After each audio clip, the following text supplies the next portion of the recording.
Hey, what's up, everybody? Welcome to the review. This time with the SH Figuarts Great Cross Z. So, let's get started. I want to start by saying this figure is a repaint of the previous Cross Z that we see in the series for all of, 2-3 episodes max. But it is a great color swap that I enjoy, so I'm going to review it. Maybe you guys will too. So, let's start by looking at the very, very cool colors on it.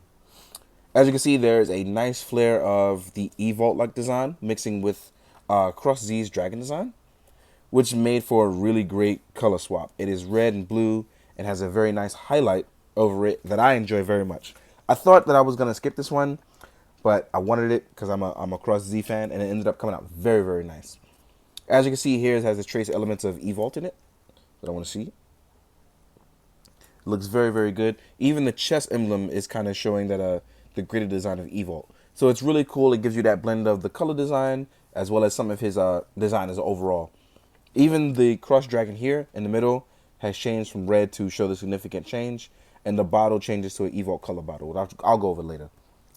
But all in all, I really like it. Now we're gonna go over the articulation.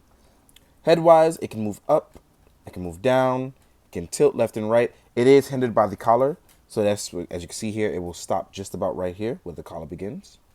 I don't know if you can see that. There we go. It'll stop where the collar begins. So you can rotate only a certain angle going left and right. Meanwhile, if you pick the head up, it actually can rotate all the way around with no issue. But obviously, you wouldn't want to do that. You'll break the guy's necks. The shoulder flaps are attached here on the shoulder armor to it actually doesn't limit it, but it does kind of show off its little bit of hindrance there.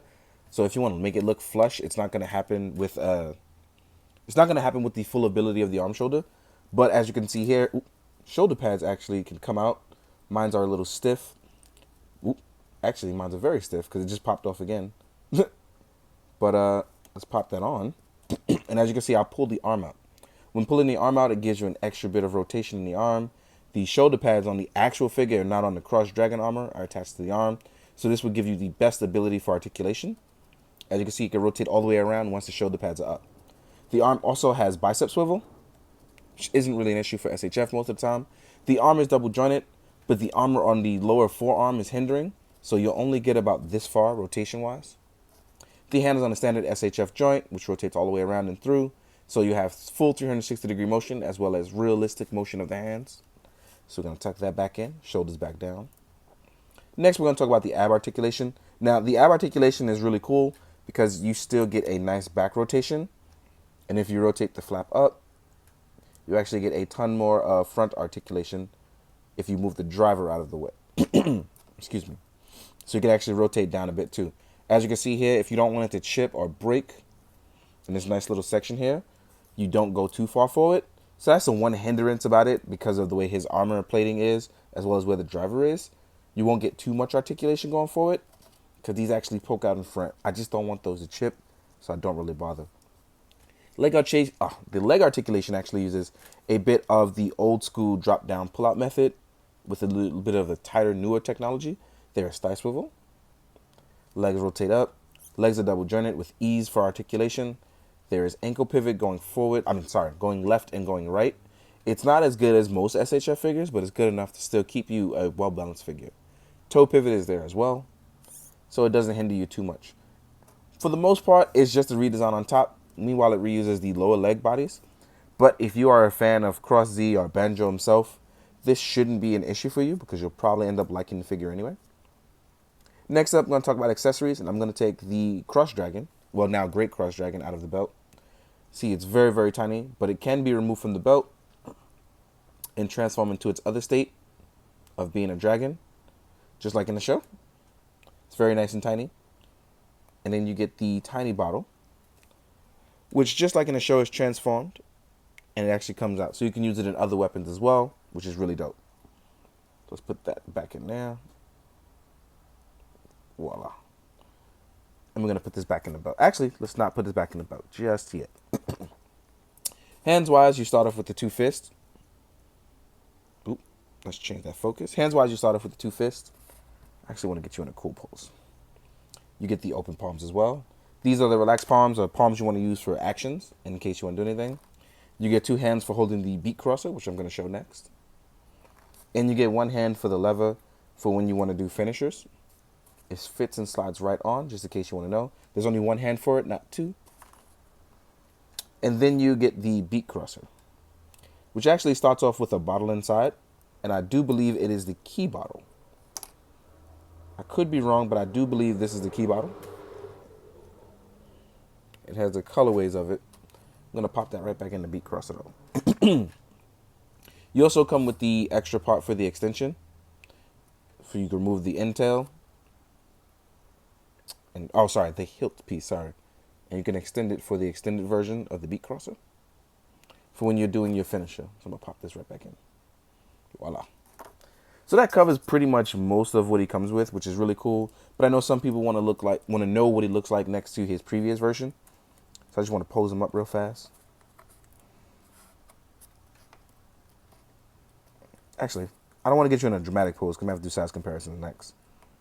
So let's get you in a nice, subtle pose. So he looks pretty good, right? This is him next to his regular counterpart of Cross Z. And it's just like I said, the blues are much sharper on this one. But as you can see, design-wise, they're the same character, but the colorway makes him look brand new and refreshing, which is something I very much enjoy. And I like it because I was a big fan of Cross Z. So this is actually not a big deal for me. I love this new colorway. So I'm going to remove Cross Z now. But just the extra bit of adding articulation. You can I like the build figures a lot. They have a nice bit of articulation. They cross over really well. They blend really well. And Banjo is not known for kicking, but I want to test something. Like all things, I like to test my articulation. So I just want to see what he's like articulation-wise. And see if he balances, especially on one of my older dioramas that is now beginning to fold in on itself. But let's see. I might not be able to do it, guys. I might not be able to. Let's see, though. Nah, I couldn't make it balance on here. But oh well. Still looks really nice, though. So real quick, let's jump into size comparisons. I'll probably make it happen, though, in a photo, but not on this diorama. Anyway, let's jump into size comparisons. Let's get him standing straight up so you can see what he looks like with other people in the same series as well as other lines. So here he is standing up straight. First off, we're going to compare him to normal build. Size-wise, he's looking good. I think they look pretty good together.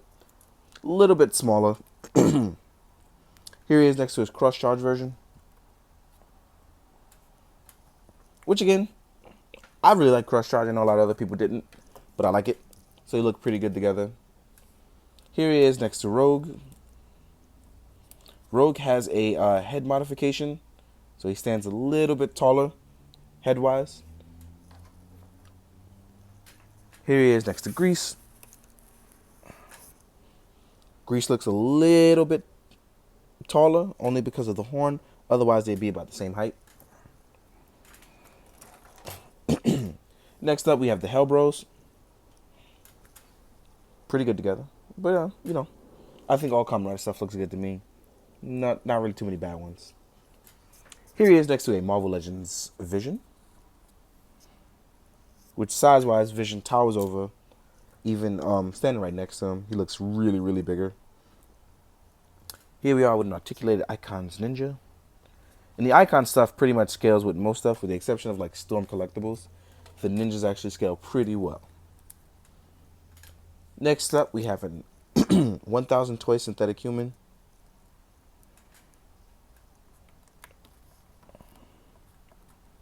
Again, these are the guys that I think scale the most well with each other as far as lines. Then we have a Mythic Legion Steel Knight. The Mythic Legion stuff is really all over the place, which I really enjoy. Then we have a Mezco Kit Bash Cable / Punisher. So all in all, SHF is always going to be the smallest out of everyone, which is totally fine by me.